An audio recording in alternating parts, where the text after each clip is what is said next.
Plan ahead. Plan for the future. Don't plan for tomorrow. Don't plan for today. Plan for 10 years from now. If you think that in 10 years you're going to need a second one, run the water line now. It'll be cheaper now. It'll make more sense in the future, and you'll have everything ready for you. And then the other planning is plan before every winter. Test everything. Make sure it's working, because if you don't, December, January rolls around, you're going to be wishing you had.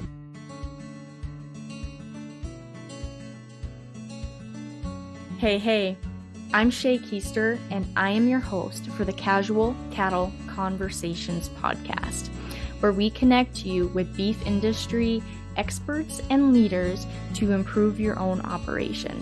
Speaking of improving operations, I'd like to personally invite you to attend my monthly RancherMind events. RancherMind events are Q&A calls between cattle producers and industry experts that allow you as the cattle producer to enter a community of people who support and push you to find those improvements and connect with experts who can answer your questions and guide you in the right direction. You can find out more about these events and how to sign up by heading over to my website, casualcattleconversations.com. And while you're there, if you sign up for my newsletter, I'll send you 22 ranch management tips for free that have been shared by the gurus who have been on my show before. Remember, the best way to support podcasts is to share, rate, and review the show so that I know what episodes and content you like and want more of. With that, let's connect you with this week's guest and expert. All right. Well, James, I'm excited to have you back on the show again. And today, we might not be giving everyone the warm and fuzzies talking about cold weather, but hopefully we can make them feel a little better by giving them some helpful information about winter watering systems. So how are you doing today? Cold. Well, I'm good. How are you? Well, I'm doing well. I appreciate you joining me from the field so that we can actually see what type of watering system you have set up. And for those watching the video portion, they can get that visual representation. So I sure appreciate that. My pleasure. So remind the audience again, briefly, kind of where you're located and a little bit about the operation you run today. Yeah, so usually I'm sure your guests are used to me being the Gallagher expert, but today I'm a rancher just like everybody else. So I'm in Eastern Ontario, a small town called Winchester. Currently today, it feels like 14 degrees Fahrenheit or minus 10 Celsius. And we do a small herd of cows and some sheep. They're on the other side of the barn right now. We usually run about 4 to 10 cows, steers, heifers, whatever we can get cheap a year. And then we have our flock of 30 sheep.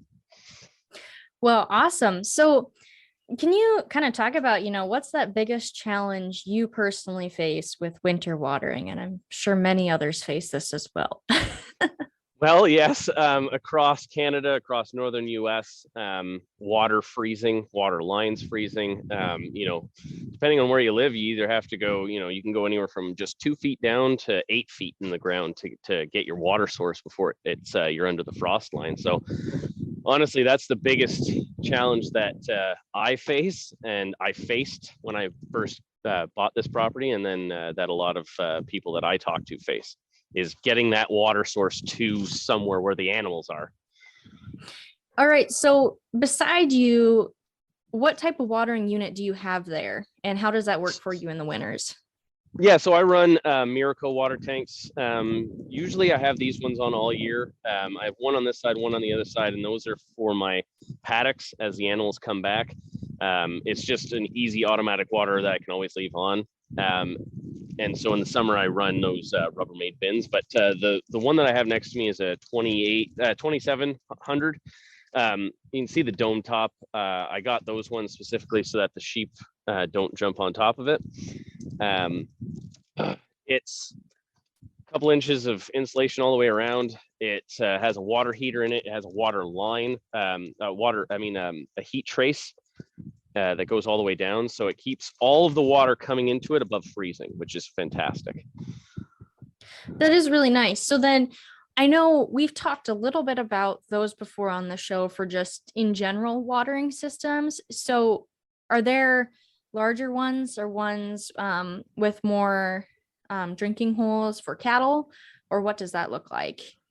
Yeah, so when we were looking at it, my wife and I were trying to figure out how to set this up. There's double-sided, single-sided, square. There's also ones that have balls in them, the ball or floats. We figure that right next to the barn with a good wind brace, this would be plenty, nice open water, and the heat would be enough to keep it, and it has worked for us. When I was thinking about putting water out in the field, there are 1, 2, 4, and 6 ball. So depending on how many cows or sheep or horses or whatever you have out in the field, and those balls are there to protect from the wind shear where you don't have any wind protection. So when we were looking at it, these ones fit perfectly for the cows that we use and the sheep. So it worked as a well-rounded option for us. So before you had those, what type of watering systems did you use before? Like many people, we were stubborn and we said, "Oh, we'll just run hot buckets of water out to the field. That'll be fine." But as we got bigger and bigger, obviously that didn't work out for us. So we started trying to experiment with heat traces on hoses, heated hoses. And honestly, it was just, let's just do it right. And we dug the water line straight to here and straight to the other side so that it's coming under the frost line, it's heated all the way up, and then it's heated when it's in here. Now, were you smart enough to do that when the weather was still warm enough, or was it one of those things where you had to be reminded by the time it started getting colder? Because I know how sometimes that works for all of us. No, luckily living in Eastern Canada, you remember sometimes all the way up until the end of May. So luckily in April, when the ground was soft enough, I went, I'm done. I'm not bringing another bucket. This weekend, we're digging the water lines. Hey folks, it's Shay here, and I want to personally invite you as my listener to take the next steps in improving the profitability of your operation by signing up for my 2023 RancherMind series. The RancherMind program consists of producer-driven monthly calls that cover topics such as developing a reproduction program, labor challenges, cattle marketing, business development, and goal setting. I bring on industry experts each month to answer your specific questions. I also provide extra resources and a place for you to keep networking and moving forward without requiring you to leave the ranch.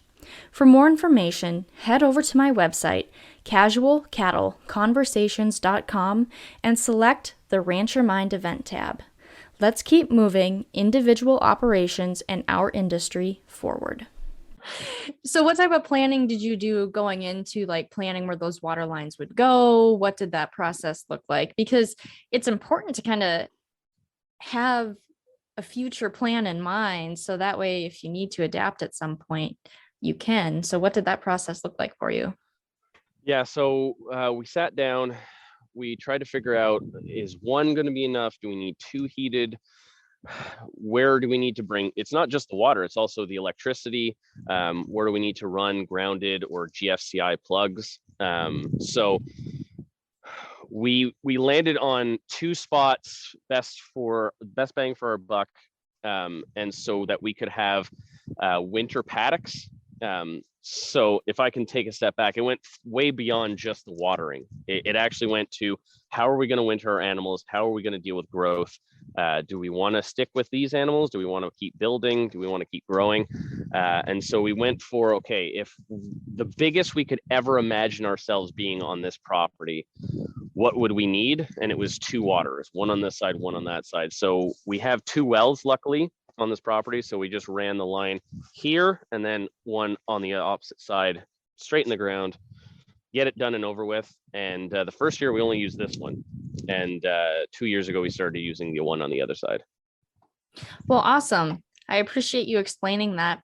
So for people who do not have these specific types of water tanks, what other options have you seen them use to keep their floats from freezing up, even the drinking holes from freezing up? Because there are a lot of different types of water tanks out there. Yeah, us farmers, we think we're inventive and engineers and stuff sometimes. So I've seen everything from wrapping about, a fire hazard's worth of trace wire all the way around a valve, around a bucket, around the hose coming up to it, using 2 or 3 500-watt puck heaters into those Rubbermaid tanks. There's so many different things that we can do that will be like, this will work. For me, I keep telling myself, do it right the first time. And my dad was the same way. My grandfather was the same way. Just do it right the first time and you won't have to worry about it after. Well, absolutely. And it doesn't take much ice trapping to wish you would have just done it the first time or done it earlier. I can vouch for that one. Well, the fun thing that I like to talk to with my American friends, Canadian friends is, when it's minus 40, and for your listeners, that's both Fahrenheit and Celsius. So when it's minus 40 out and you realize that something's frozen, you can't even get into a latch, or you can't get into there, and chopping isn't working, running back and forth with the kettle or with hot water from your tank, it is just not fun. No, I can imagine not. And I'm kind of a wimp. My hands get cold, I'm done for. So I like to keep my mittens on as long as possible. So is there any prep work that you recommend before winter, obviously, to make sure tanks are ready to go? What does that look like? Yeah, so the way that I do it is in October. For me here in Eastern Canada, October, you might get some frosts, but it'll never be bad enough that you'll be chopping ice. So usually beginning of October, I take all of the heater pucks that are in each of the water tanks and I put them in my freezer. And then I plug them in and make sure that the thermostats are working, that they're heating up, that everything's working on them. I do the same thing with the trace wire. And then I run each one of them full open, no valve, no float, just to make sure that everything is working in here and there's no leaks. So those are the two big things that I make sure on these two tanks that I have. So my advice to anybody who has tanks that are going to be out in the winter that are heated, test everything, because it's better to test it when, like you said, you can feel your fingers and you can take your mitts off, than when it's 10 degrees Fahrenheit minus, if it's in the negatives, you're just not having a good day. Absolutely. So before we wrap up today, do you have any final thoughts you'd like to share? You alluded to it. Plan ahead, plan for the future. Don't plan for tomorrow. Don't plan for today. Plan for 10 years from now. If you think that in 10 years you're going to need a second one, run the water line now. It'll be cheaper now. It'll make more sense in the future, and you'll have everything ready for you. And then the other planning is plan before every winter. Test everything. Make sure it's working, because if you don't, December, January rolls around, you're going to be wishing you had. All right, James. Well, thank you for hopping on for a quick and informative podcast episode today. I appreciate it, and I appreciate the visual and you showing what that tank looks like for people to actually see what it looks like when applied to a real operation. So I appreciate that. I appreciate being on, and always happy to participate in your podcast. And that's a wrap on that one, folks. Thank you for tuning in today and joining in on the conversation. Be sure to take this a step further and take the advice you learned and implement it on your operation. If you want to have a conversation about it, head over to my social media and send me a DM by following @CattleConvos and connecting with me there. Have a great day.